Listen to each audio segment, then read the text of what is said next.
নমস্কার বন্ধুরা, আমি অর্চনার সংসারে সবাইকে স্বাগত। আজকের আবার চলে এসেছি একটা নতুন রান্নার রেসিপি নিয়ে। আজকের আমি বানাবো শুক্তো। একদম আমি গ্রামের নিয়মে ঘরোয়া পদ্ধতিতে শুক্তোটা বানাবো। এই শুক্তোর রেসিপিটা বন্ধুরা দেখতে থাকো, ভালো লাগলে একটা লাইক কমেন্ট শেয়ার করে আমার চ্যানেলটা সাবস্ক্রাইব করে দিয়ে আমার পাশে থেকো। আর যে সমস্ত বন্ধুরা আমার ফেসবুক পেজ থেকে দেখছো তারা ফলো করো। এখন আমি শুক্তোটা কী দিয়ে তৈরি করব সেই জিনিসগুলো দেখাবো। শুক্তোটা বানাবার জন্য এখানে বড়ি নিয়েছি, বেগুন নিয়েছি, আর শুক্তোর যেসব মশলা সেগুলো নিয়েছি। 2 রকম আলু, কাঁচকলা, খাড়া উচ্ছে, গাজর নিয়েছি, আর সর্ষে নিয়েছি। একটা 10 টাকার দুধ নিয়েছি, আর একটা মশলা তৈরি করব। এর সঙ্গে নিয়েছি একটা গোটা সাইজের পেঁয়াজ নিয়েছি। শুক্তো সাধারণত ফোড়ন দিয়ে বানায়, আজকে আমি বানাবো পেঁয়াজ দিয়ে, তার সঙ্গে ঘিয়ে দেবো। শুক্তোর জন্য একটা মশলা তৈরি করব, সেই মশলাটা হলো 5 ফোড়ন, মৌরি আর এলাচ দিয়ে এখানে নিয়েছি। এবার উনানে কড়া বসিয়ে দিয়েছি। কড়ার মধ্যে প্রথমে আমি এই মশলাটা হালকা করে ভেজে নেব।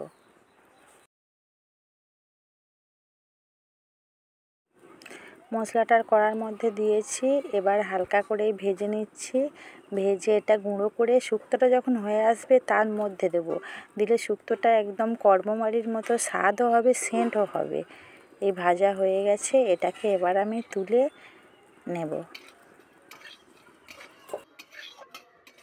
উনানে কড়া বসিয়ে দিয়েছি, কড়ার মধ্যে এবার আমি তেল দিয়ে দেব। এই তেল দিয়ে দিয়েছি। এবার বড়ি ছাড়া কি শুক্তো হয়, তাই প্রথমে আমি এখানে এই খেসারির ডালের বড়িগুলো ভেজে নেব। এটা আমার বাড়িতে বানানো বড়ি। বড়িটাই ভাজা হয়ে গেছে, তুলে নেব। বড়িটা আমি তুলে নিয়ে শুক্তোর যে আনাজগুলো আমি কেটে রেখেছিলাম সবগুলোই ভেজে নেব। বড়ি ভাজা হয়ে গেছে। এবার এই বড়ি ভাজার তেলের মধ্যে আমি প্রথমে উচ্ছেটাকে ভালো করে লাল লাল করে ভেজে নেব।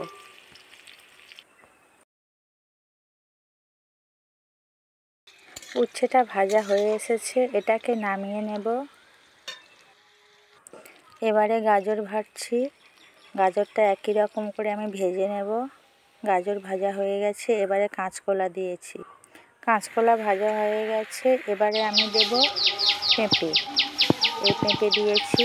পেঁপেটা আমি হালকা করে নেড়ে চেড়ে নেব। এই ভাজা হয়ে গেছে, এবারে এর মধ্যে আমি আলু দিয়েছি। আলুটাও ভেজে নেব একই রকমভাবে। তারপরে আলুর মধ্যে আমি খাড়াও দিয়ে দিয়েছি। আলু আর খাড়াটা ভাজছি, এর মধ্যে এবার আমি দিয়ে দেব বেগুন। বেগুনটা তো বেশি ভাজা যায় না, একদম হালকা করে ভেজে এটাকে আমি তুলে নেব। এই বেগুনগুলো দিয়ে দিচ্ছি, দিয়ে হালকা করে নেড়ে চেড়ে এটাকে তুলে নেব। ভাজা হয়ে গেছে, এবার তুলে নেব। এবার আমি মেনলি শুক্তোটা বসাবো। আমি তেজপাতা, শুকনো লঙ্কা দিয়ে দিলাম তেলের মধ্যে। এবারে এর মধ্যে আমি দেব পেঁয়াজ কুচি। আজকের আমি শুক্তোটা বানাবো পেঁয়াজ দিয়ে। এই পেঁয়াজটা দিয়ে দিয়েছি, দিয়ে এই নাড়ছি। পেঁয়াজটা লাল লাল হয়ে আসলে, লাল লাল হয়ে এসেছে, এর মধ্যে দিলাম ফোড়ন। 5 ফোড়ন না দিলে শুক্তোই হয় না, ওই জন্যই ফোড়ন দিয়ে দিয়েছি পেঁয়াজের মধ্যে। এবার এর মধ্যে আমি ভেজে রাখা আনাজগুলো দিয়ে দেব। এই আনাজগুলো এবার এই শুক্তোর মধ্যে আমি দিয়ে দিচ্ছি। দিয়ে শুক্তোটা ভালো করে কষাতে হবে।